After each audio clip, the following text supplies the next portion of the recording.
Welcome back, all you Fabricants and Fleshbacks, to the super, not funny show, Gamercast. The Gamercast, where we talk about all things video games. We're going to talk about consoles, PC gaming, hardware, news, speculation, all that fun stuff. I am Mode Coupe, your resident Fabricant and comment extraordinaire on all things pop culture, joined by the anime expert, the lover of all things superhero, and the video game designer, my good friend Lottie. Lottie, how you doing, man? I'm doing great. Almost done with my streaming PC, so you guys are going to be in for a treat soon. You're going to see me streaming a lot of games for my PlayStation, so stay tuned for that. Sounds like it's going down over there. The Gamercast has been a minute since we had one, but this is episode 9, and we got some stuff to talk about. A couple topics today. We normally have a few items of news and then one main topic, but we got two topics today only, and one which is I know is near and dear to your heart. We're going to talk about buggy ass games and the shitbag companies that release them for full retail price. But before we talk about that, and that's going to be our big topic. But before we talk about that, we do want to talk about an upcoming fighting game. And who knows when it's going to come out? Probably not next year, but it's coming out soonish.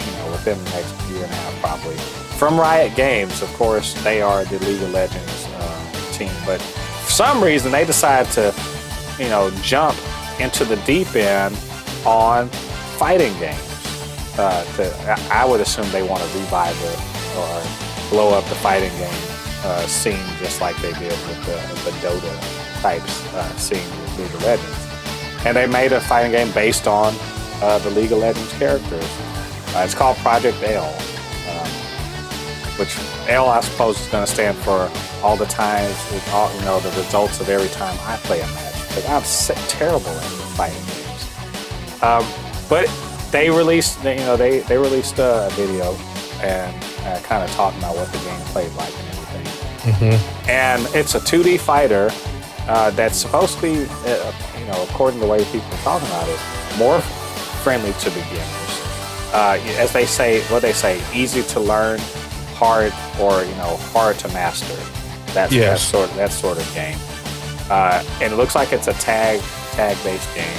It's I don't think it's 3D modeled. I believe it's sprite based. But it's 2D, but 2.5D maybe. Yeah, it has 2D, but it has like a really unique art style. Right. And like I said, tag based, and they mentioned a bunch about how they plan to do netcode and all this other stuff. Saying, as I like to say, saying all the good things that people really want to hear. At least according to some of the people that I listen to, who, some prominent names in FGC who took some time to listen and look at this. So, Lottie, I think I pointed this out to you, and you had a chance to go check that out. Because I'm up on the fighting games. That's just kind of my thing. But, and I know we've talked about fighting games and kind of their deficiencies lately. So I wonder what did you see in this, and do you have hope for the future? Man, like the gameplay that I saw in this looked very exciting, and one of the YouTubers I go to, especially to watch fighting games, because me, we share like a lot of fighting games that we like. Is Mass Chameleon Dude, because he's like he said, fighting games. One of the things that he said, and I completely agree, fighting gameplay should inspire you. It shouldn't make you want to think. It shouldn't make you be like, oh, okay, so if I do this, I can do that. No, it should be like, oh my freaking God, so I can do that on top of this. It should excite you. And I feel like fighting games are just hooking the fun out of the game. They've slowed their games down to a crawl, you know what I mean? And it's just, and it seems like this game is completely smashing that. It looks like how Marvel vs. Capcom 1 through 3 was. And it also it also reminds me of like what I've seen, like a 2D Tekken, where unlike the Street Fighter games where you have to do like you have to circle the joystick or circle like the D-pad, like a half circle, this, that, and to do an attack. Really, in this game, it's more of like forward, like if we're using PlayStation button, forward square equals a move, or down XX equals a move. You know what I mean? It's something that person who doesn't, a beginner who just wants to play the game to have fun, they could learn 10. Because I'm pretty sure there's a lot of moves. Because games like this, each character probably has about 40 or 50 moves. I'm sure this game will allow these people who just want to play the game, they can learn 10 moves of each character and just have fun with friends. 10 to 15 moves. They can just they know how to do those moves, so they can break them out anytime they can. You know what I mean? In the middle of a combo, and they can have fun instead of like it's like this is what it's crazy because growing up, Street Fighter used to be part of what a lot of friends used to want to sit down and play, but now I feel like Street Fighter is not that fun to play with friends anymore because it's just, you know what I mean? Because it's hard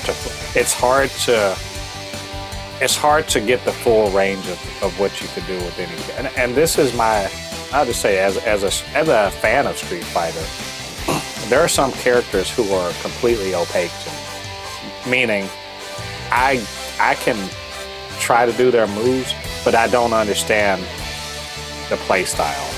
And that's the thing. There are play styles, There and this isn't bad. I think it's actually good. A character for every kind of play style. But some of them are like excessively complex. Some of the characters that are in Street Fighter, there's like 40 characters in Street Fighter now. And some of them are extremely complex in terms of how, how you play them from moment to moment. How, you switch, like exactly you switch them from old to young, and it changes the move set, or what's his name?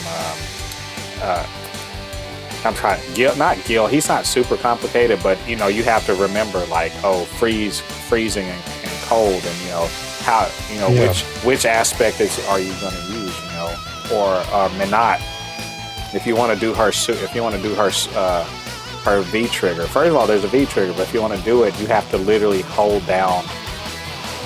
You have to hold down buttons and then let them go to let go. And it's just like there's so many things to that. Like, and then there are very simple people to play. And in fact, there's a character in Street Fighter named Ed, who is almost literally what you're talking about in this game. Who, to control him, you jump. You can jump, move forward, back, dash, and all that stuff. And all of his special moves are performed by pressing two buttons, 2 punch buttons or 2 kick buttons at the same time. You know what I'm saying? And he is not a very popular character in Street Fighter. But that's because everyone's used to the complexity. It is not an easy game for somebody that doesn't want to take the time to almost literally, basically watch a bunch of tutorials and read a bunch of shit to get into. Yeah. And so a game like this, I'm interested just because I'm like, oh, good. I don't need to have 15 years worth of muscle memory in order to like know what the fuck I'm doing in this game. That's great. And so I would like to see what the deeper mechanics are of it beyond, what are they doing for the fundamentals, if you will, that come along with playing fighting games.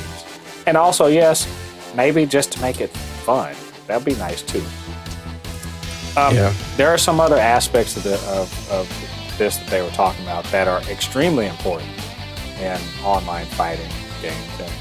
And one of the biggest points of contention is netcode. Oh yeah, netcode is like it's. I don't want to say it makes or breaks a game, but man, I'm telling you that it's a big point of contention, especially in the last year, couple of years because of COVID. There's been a lot more online tournaments and whatnot, and bad netcode has been, a big sticking point, especially among the professionals. Like for me, it doesn't matter to me because I'm not good. But even, lagginess and all that stuff. So apparently, and another thing I really like that they talk about netcode. They're going to do rollback netcode. I'm assuming they're going to take what they've learned from, League of Legends and all that there to get their netcode tight. But the other thing they were talking about was rage quitting, because I hate rage quit. It's not I'm not a victim of it, all that often. But when it happens, I'm just like, you suck. Like, just take your L. You know what I'm saying? Take your L. So they're actually going to implement rules. I'm assuming they're going to try to implement some kind of smart, some kind of intelligent system to figure out if somebody's rage quitting. And if they are, how to penalize them and reward the person that got rage quitting on. And I think that's awesome, because there are literally some people in the FGC, and that's their thing, is like they're rage quitting. I'm just like, I hate that crap. I love that. So. Yeah, and it's like I said, this might be where I feel like we'll just have to see. Hopefully the game does good, because this might be a renaissance of fighting games again, because fighting games had its little renaissance. Fighting games were really good in the 90s. They were pretty much one of the top genres in the 90s. They disappeared in the 2000s. Really, the only fighting game that existed in 2000s was really only Tekken.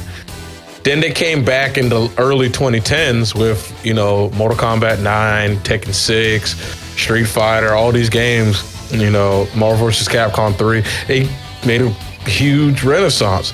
Then the mid-2010s came around, and it's just like, fighting games are just like, we're only going to focus on the experts, and we're going to make it fun for experts to play the game. But you novices, we're going to take away the fun. It's like I say, I don't care. It's like I told my brother, because he tried to defend this on Mortal Kombat 11. I told him, I don't care. If I pick Sub-Zero, I should be able to do his ice ball. I shouldn't have to pick a damn archetype. That is stupid. Take that out of the game. Because you know why you don't need that in the game? You know what is considered the best Mortal Kombat tournament game? It was Mortal Kombat 9. And guess what it didn't have? Archetypes. Yeah. Take that out of the game. Why do you have that in the game? I think I understand wanting to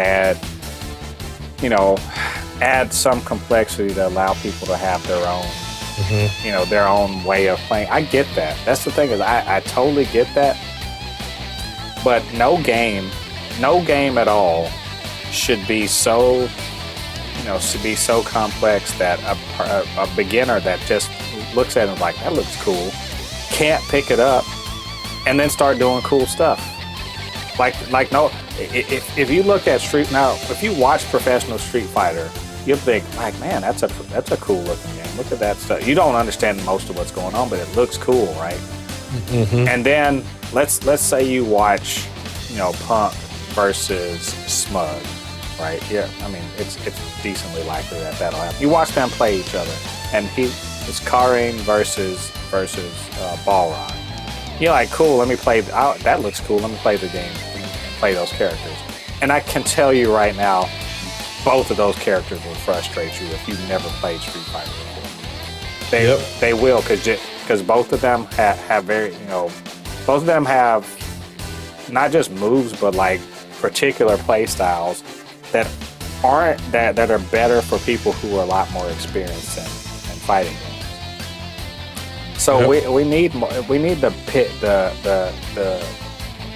factor of picking the game up if you don't know what the hell you're doing, still being able to do cool stuff, and then easing you into the idea that doing cool stuff isn't enough. That to be good at the game, if you really want to be good at the game, not just do cool stuff, if you want to actually be successful and win, there are certain things you've got to start learning how to do. But it shouldn't be a factor. People should be able to pick up Street Fighter and just fuck around in it and still have a good time. investment. So Yep. if the Project L does that, I mean, another thing is I'm almost certain it's going to be free to play, like League of Legends. I'm almost certain it'll be free to play. So hell, I'll try this shit. Why not?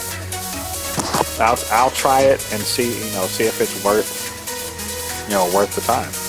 I completely agree. So we will be looking at this with very great interest as the time approaches for them to release.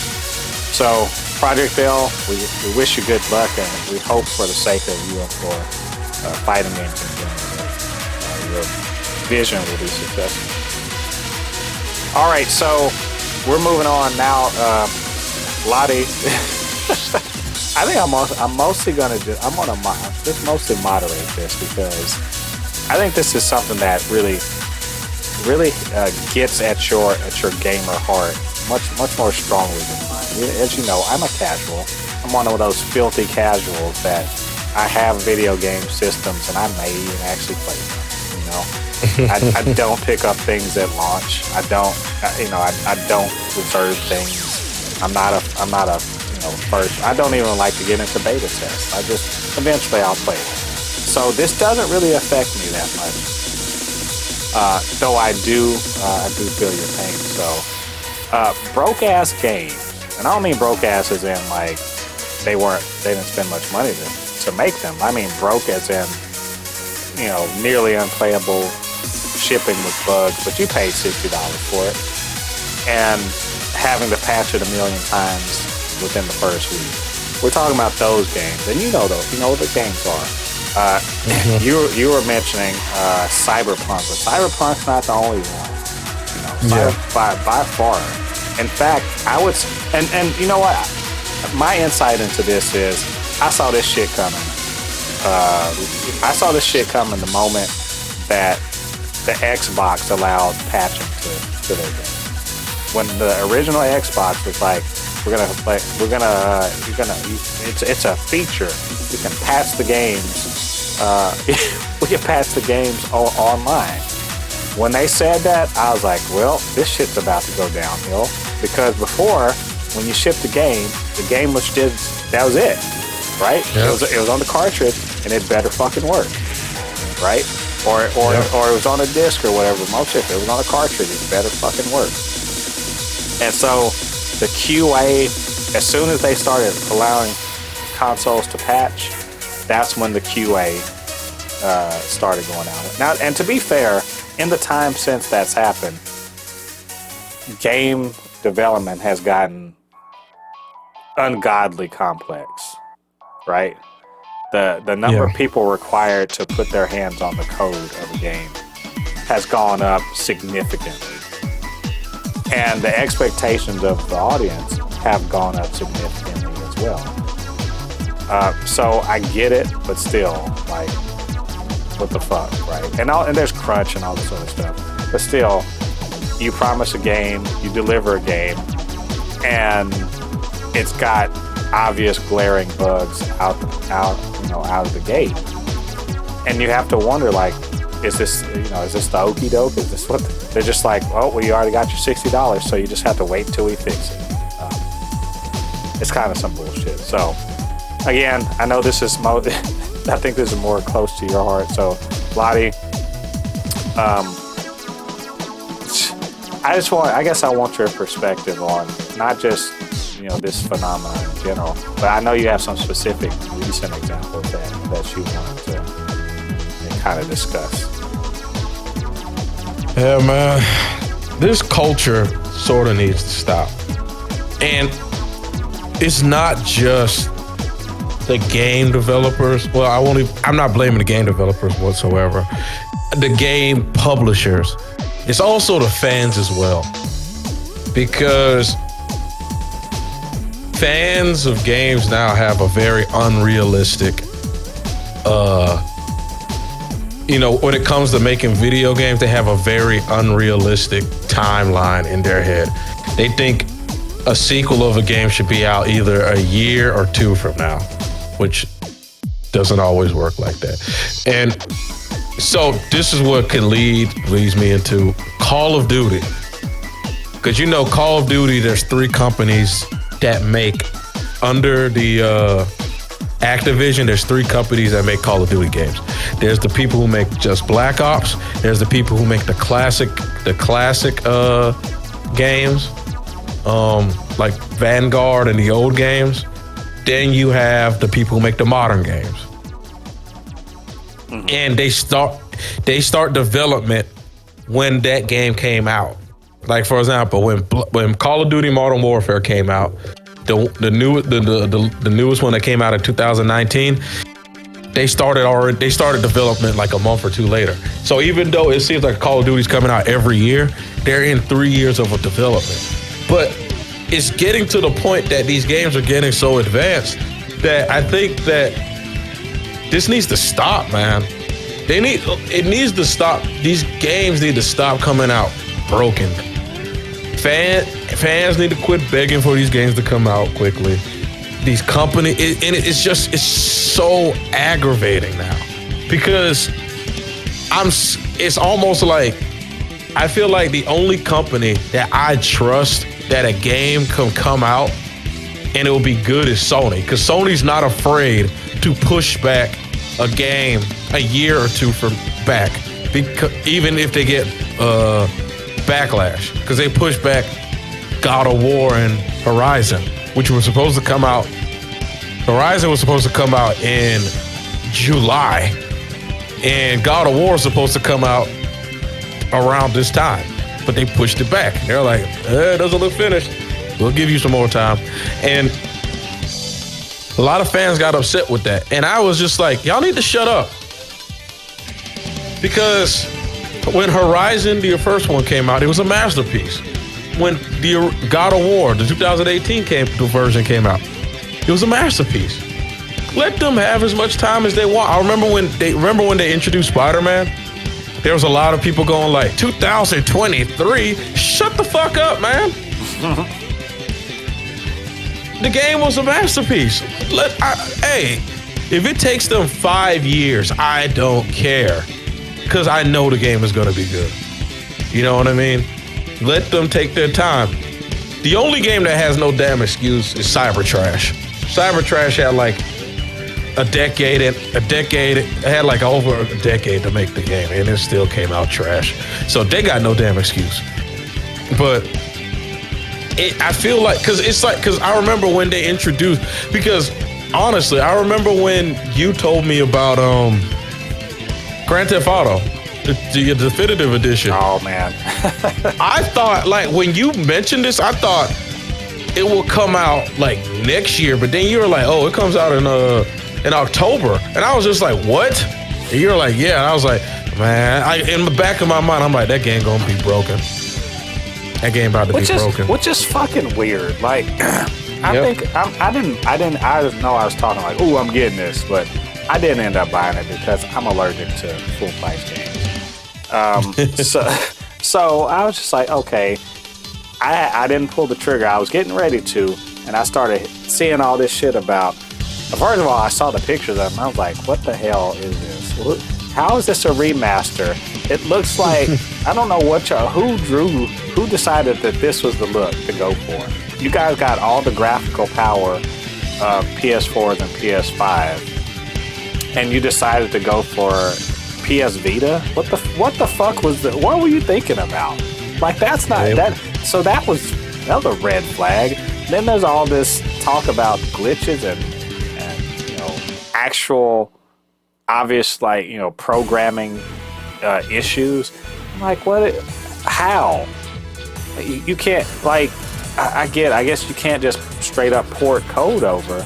But you're talking about all these improvements and everything, and it's now you having like semi-broken games for $60. I'm good on that. This is, I can't be a first adopter because, I don't want to have to pay that much money for a game, only to have it just be, I don't even want to say it's not non-playable, but there's just like a lot of lack of quality, and you got the nerve to charge $60 for games that came out like almost 20 years ago. Get the hell out of here. No. And you know what's crazy? What really like upsets me about this whole culture is that these fans will defend certain games and then bash other games that are not that bad. And I always use this as an example. When Days Gone came out, I played Days Gone when it first came out.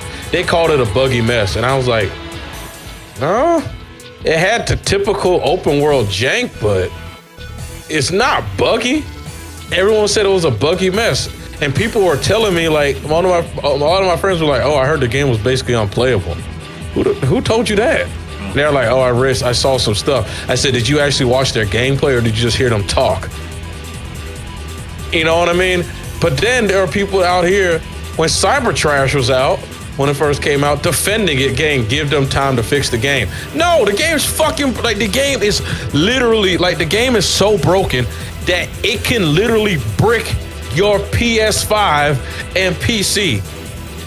Why would you defend a dumbass game like that? It's so broken that it will break your shit. Like, why is that defendable? But a game with just regular open world jank that you can find in every open world game. I don't give a damn what game it is. Legend of Zelda has open world jank. You know what I mean? Mm-hmm. But then it's like I said, same thing. People defending Call of Duty. Oh, give them time. And about when season 1 or season 2 comes out, the game's going to be complete. No, motherfucker, I want the game to be finished and good the day that I bought it. I don't want to wait 2 months to wait for the game to be playable. And how the hell do you know that the game will be good by then? It's been over a year that Cybertrash has been out, and that game is still broken. Mm-hmm. You know what I mean? Yeah, and the thing is, I get it. They promise a game at a certain time. Some of this is not, them trying to be shitty. It's them trying to avoid, their stock tanking and having the executives mad because earnings and all that other stuff are projected according to what they're going to release and how much they can sell, et cetera, et cetera. And the executives ain't trying to hear about, oh, it's not good enough yet, let's put it back. They don't feel that way they don't feel like they need to keep giving unless it's really going to be like an unfinished game. And so, that's where all the crunch and everything comes from. And at some point, they have to just be like, it's as good as it's going to be. And here's where, and go ahead, what were you going to say? No, I was just saying, even though, at some point, the people in charge are like, it's not getting any better. We could give you another year, but giving you another year isn't worth, what we're going to lose in terms of our, stock price and all that stuff. And so it becomes a business decision. And all of this is business decision. I get that. But as a consumer, I don't give a fuck about your I don't give a fuck about your company's bottom line. I give a fuck about whether or not you're delivering a product correctly. If they had the same attitude there as they did with fucking McDonald's, you know what? Like, oh, we didn't have enough time, so your fries are still frozen. What? No one wants frozen fries. No one. We want fully cooked meals. We're not if I'm giving you money and you're selling it to me, you're telling me that this is a product that I can use correctly. So if it's not correct, why do you think it's cool for you to get away with that? That's bullshit. Yeah. And listen, you said a mouthful because 2 things I'm going to say. There's 2 points I want to bring up. The video game industry is the only industry that can get away with this bullshit. They're the only one. They're the only industry that can get away with it. No industry can give you an incomplete thing and get away with it. You can't, like, Spider-Man's about to come out, right? Mm-hmm. Can you imagine? We spend all that money to get open day tickets. We're excited. We sit down and watch Spider-Man, and then hour and 15 minutes into the movie, it says, come back next week for part 2 of this movie. We have to finish patching We have to do a day one patch of the movie. Can you imagine that? Can you imagine that? Or even worse than that, you just all you're seeing is unfinished VFX as they're flipping around on green screens with they're wires. flipping around on green screen. I'm like, are you? No, but that's.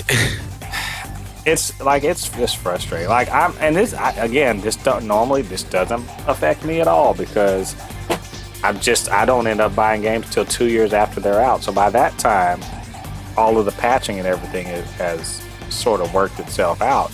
I don't know about it. Shoot, Cyberpunk may not be fully. Well, I mean, it's it's not always going to work. But I know, No Man's Sky is a real. This is serious. Seriously, this happened. I remember when people were like, "Oh yeah, No Man's Sky is going to be the best," and then it comes out and it's half a game, and it takes them 2 years to make it to where it's a good game. And so you pay for it day one, and for 2 years you have to dick around in it being incomplete as they slowly get it to where it's supposed to be. And I think they've taken that to the next step. Where they pretty much now give the DLC away for free. Well, they don't even. Yeah, no, I get that.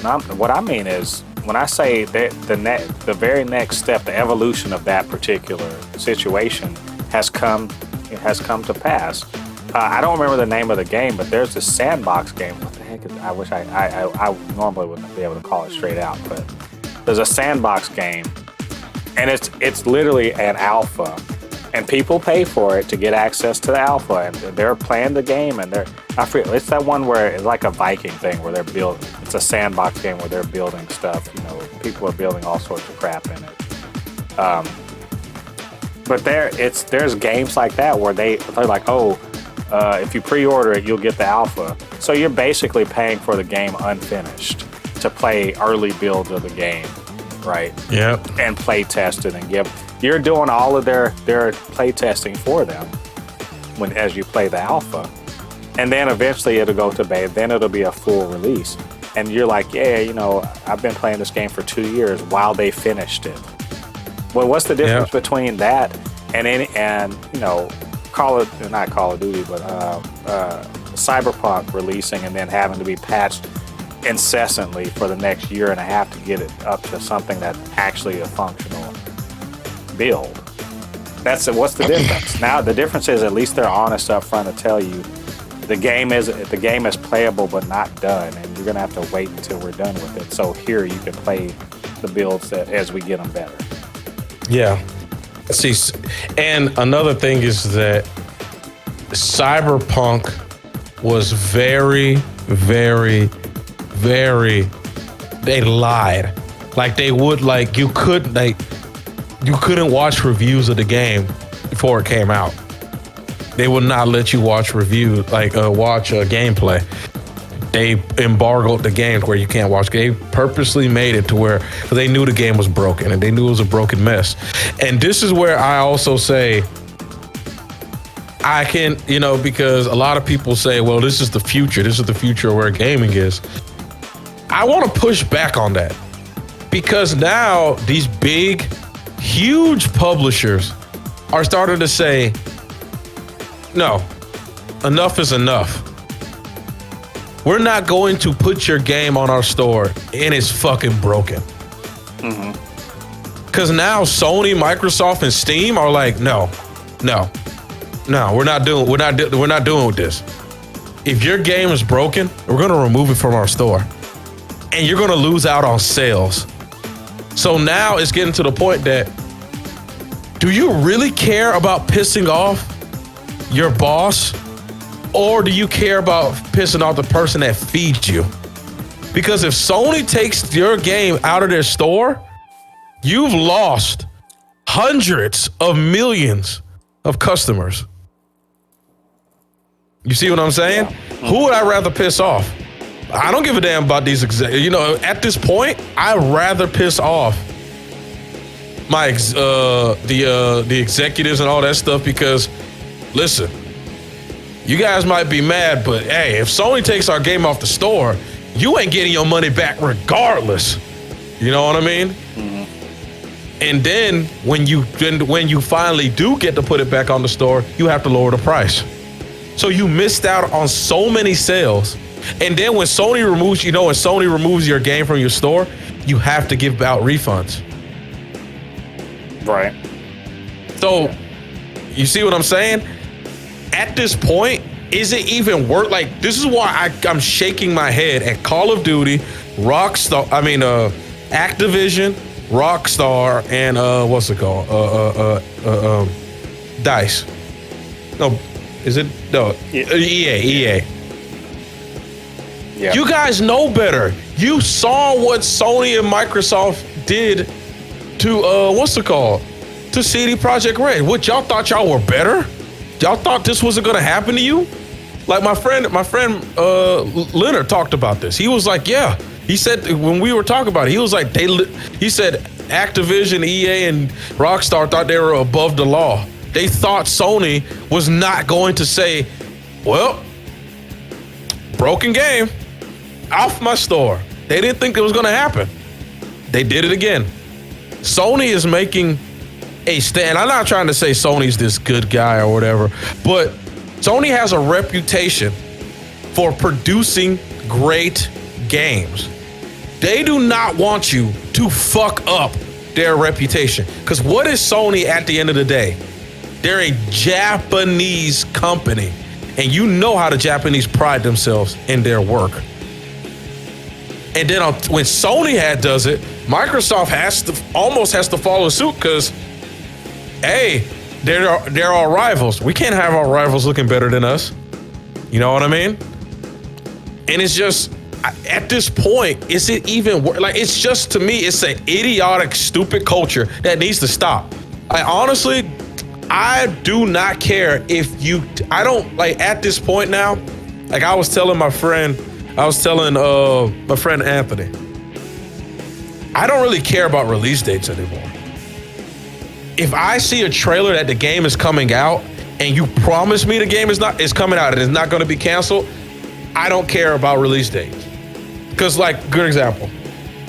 You know how much of a Metroid Prime fan I am. Right. Metroid Prime 4 was introduced in 2017.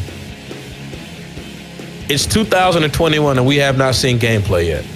I've been asked multiple times, are you upset about that? Nope. Everybody's like, real? I said, I don't give a damn when that game comes out, as long as it's good. Because I do not want to see a bad Metroid Prime game. I might throw my Switch at the wall because I'll be so pissed off at Shigeru Miyamoto for fucking up Metroid Prime. Take as long as you want. Seriously, take as long as you want. Another good game, great game. Everybody was hoping that Dark Myth Wukong, you know, the Black Myth Wukong game I told you about? Right. Everybody was hoping that it came out next year.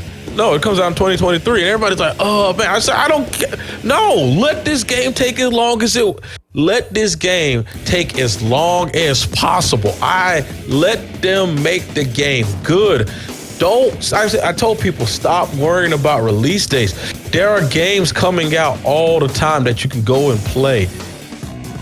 Or go back and replay. Because, you know, another thing I feel like a lot of people are not doing nowadays, they're not replaying old games anymore. Go back and replay some old games. Recapture that magic that you had when you first played the game. And occupy your time. You know what I mean? Before you know it, it'll come out. You know what I mean? Like, let's be honest. Before you know it, Spider-Man 2, Amazing Spider-Man 2 will be out. It'll be 2023 and that game will be out. Before you know it. I mean, last year, when we first saw the PS5, we all had a feeling that God of War was going to leak into 2022. Well, it's November of 2021. What is that? Another 6 months that game may be out? That ain't nothing. I feel like it's, like I said, it's a mix of both. I feel like fans and publishers are just squeezing these developers because it's like you said, game development has changed. We're no longer in the two-dimensional pixelated realm. Like, and you know what? It just amazes me is how people just think how easy game development is. Like, there are people out here that really think game development is an easy job. And whenever I play a game, because now that I dabble in game development here and there, I marvel at some of the stuff that I do in some of these. I always say, how the fuck did they do that? And my friends will be like, oh, that's not easy. That's kind of easy. They just did this and that and that and that. And I said, but how do you do that? Like, think about this. Really think about this. How did you control, like, one of the things that I always tell people about how good game development was in the early 2000s compared to it was now, I always compared these two games together. Jak and Daxter, Jak 2, and Grand Theft Auto 5. If you follow an AI in Grand Theft Auto 5, I guarantee you they will walk through a building, they'll clip through a building, or they'll walk into the middle of into the sea and walk through it. Because the AI was not built for collision or anything like that. If you follow an AI in Jak, they will circle the whole entire city and not bump or walk into any obstacle. They will literally walk around it like a regular human being. It's crazy. Like, in Jak 2, if you walk into a crowded area and Jak is in the middle of it, they will walk around him. And how the fuck did they do that all the way back in 2003? It's amazing. You know what I mean? And it's just, for some reason, us as fans, we don't realize how tough this is. It is like I was telling people, you guys want these games to run at 4K. You want to run them at 60 FPS. You want all this stuff in it. Do you think that is easy, guys? Like, I always tell people, do you know what you are asking for? Like, do you really know what you're asking for? Because if you truly did, you'll understand. Bro, Maurice, you know how long it takes me to render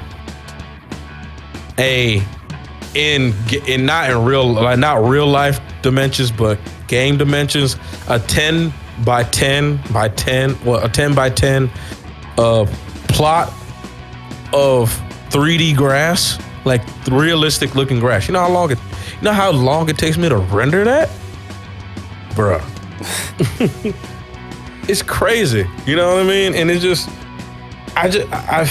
just a mix of both. And I hope that this comes to an end, because I hate to see this happening in video games, you know what I mean? Because Call of Duty's too good of a franchise for this bullshit to be happening. Like, Rockstar should definitely be fucking ashamed of themselves. Rockstar I'm almost certain they didn't actually do but it's still on them, though. They're the ones who picked the team, so it's their fault too. You know what I mean? You don't do that to a fucking masterpiece. Don't do that. I will say with no evidence whatsoever that this was a cash grab. I have zero evidence, but I'm just gonna say the lackadaisical manner in which they seem to have, brought this to life is because I'm playing San Andreas. I'm like, man, this thing sure is blocky. If they remastered this, obviously all the character models will be updated, right? And it's not clear that that's what happened. It's clear that textures changed, but not character models, and everything looks stupid as hell. And there's no excuse for that, except... You know what they did? What's that? You know what they did? I'm going to tell you exactly what they did. All they did was add an HD pipeline onto it. Literally. That is literally all they did.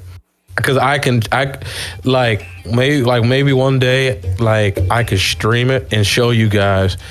I can show you how lazy some of these remasters are.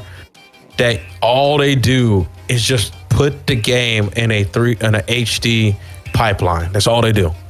That's all they do. It's lazy.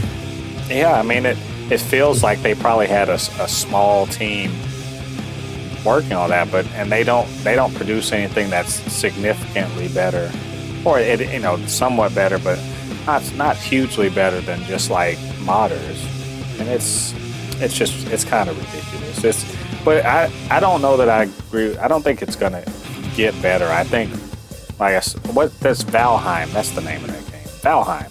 See, 20 minutes later, I remember it. But I think that Valheim is probably more. It's probably closer to what to expect going forward, wherein they can get your money, they can get all the people who hardcore want it, they can get your money up front and keep on plugging away at it until they're like, okay, it's actually done. But at least they're honest about what's going on, right? So when there's an actual release, you won't be like, oh my god, it's super buggy. They're you can play it as long as you're okay with there being all sorts of weirdness and bugs in it. There's some games that are still in alpha, and they've been in alpha for like 8 years. Yeah, I mean, it's all about resources and time and all that other stuff, and and there's nothing wrong. There's nothing wrong with that. Wasn't Minecraft in alpha for a good amount of time before, and there was just one guy really doing it. It was 2 years because Minecraft originally came out in 2011, but it was playable back in like 2009. But that's not that bad because how big Minecraft was, it was the first of its kind, and everything else is copied it. It was right. Like the first of its kind. So and plus Minecraft was free to download. Right, and I'm not crapping on that at all. That, to be honest, what was it? I know a game that you really love because I've seen you and your brother play it and kind of really have a lot of fun with it. But Cuphead was a one dude, and he took years to do it. And there's nothing wrong. The thing is that he took years to do it, and it was playable when it came out. So it's not like games that take a long time. I think you're right about the whole patience thing. But maybe there's a problem with scope or whatever. I don't know. I don't know that I have the answer to the technical aspect of it. But I do know one thing. If you release a game and it's buggy as shit, your QA team sucks. One. That's one. Your QA team sucks. Or two, you guys are, or whoever's making the decision are, to put it mildly, you guys are dishonest as shit. Because, I'm just saying, that's my mild put. You're being dishonest. Because if your QA team sucks, that should be something you would know ahead of it. Well into if it took you 4 years to develop a game, you would know if your QA team sucks. You ought to know. Because if you're, they're popping up bugs, they're popping up bugs and they're not like, they're game-breaking bugs at the last minute, that's your QA team's not so good. But the other thing is again, if you know that there are bugs in there and you're still releasing it, that's just like, they're just shitty. And be like, well, they're gamers, they'll just put up with it. Well, will they? Yeah. I don't know. They will because it's Call of Duty, but that's kind of shitty. I don't know. I don't think there's a good answer. It's just, maybe just don't buy shit. It's the day one. Let other people. Let other people be the guinea pigs. Yep. And maybe diminishing returns will encourage better behavior. I doubt it. I think what they'll do is they'll blame the gamers, like always. You just didn't. Just didn't understand us. Why were you even over there? Because there are gamers who literally just want to find out if your game can handle their tomfoolery. That's why. Yeah. Just chill. Yeah, be professional. So, well, you know what? I think this is a topic we're probably going to come back to because I don't foresee the end of any such things. But you know what? Maybe we didn't touch all of the bases here. Maybe we missed some things, or maybe you just got something you want to say to us about this topic. Either way, get down to the comments. Let us know what you're thinking. Or, of course, you can always hit us up, supernotfunnyshow@gmail.com or at supernotfunnyS1 on Twitter. And, the Gamercast, I can tell you right now, the Gamercast wouldn't exist if it was just me over here. I just don't have that kind of expertise, but I do know somebody that does have the expertise, and that's Lottie. And so, Lottie, you want to let everybody know how they can reach you on social media? Oh, yeah. You can always find me on my Instagram, Anu Kinihun, ANUKINIHUN. It is now considered a professional account. I didn't do it. Instagram did it. So, He's verified, y'all. No, yep, verified. So now you can hit me up there. I post stuff. I post videos. I post little snippets of gameplay I'm playing, and also you can find me on my YouTube channel. I'm gonna start. It's gonna blow up soon. Stay tuned. I'm gonna be streaming Guardians of the Galaxy soon. I get Guardians of the Galaxy, I believe, Wednesday. Yeah, Wednesday. I get Guardians of the Galaxy Wednesday, and I'm going to hopefully have everything built up for to stream the game on Wednesday. If not, I'll stream it on definitely Thanksgiving. All right, y'all. So y'all heard that? Hit up Thanksgiving stream. That'll be a good time. Mm-hmm. All right, so that's the Gamercast number 9. Number 9. We'll be coming back soon as more gaming news and developments and shenanigans come to the forefront. Well, so until then, I have been Mo Le Coupe, the resident fabricant and commentator extraordinaire on all things pop culture, joined by the anime expert, lover of all things superhero, and, of course, our resident game designer, my good friend Lottie. We'll see you guys on the other side of the thread. Peace. Peace. All right.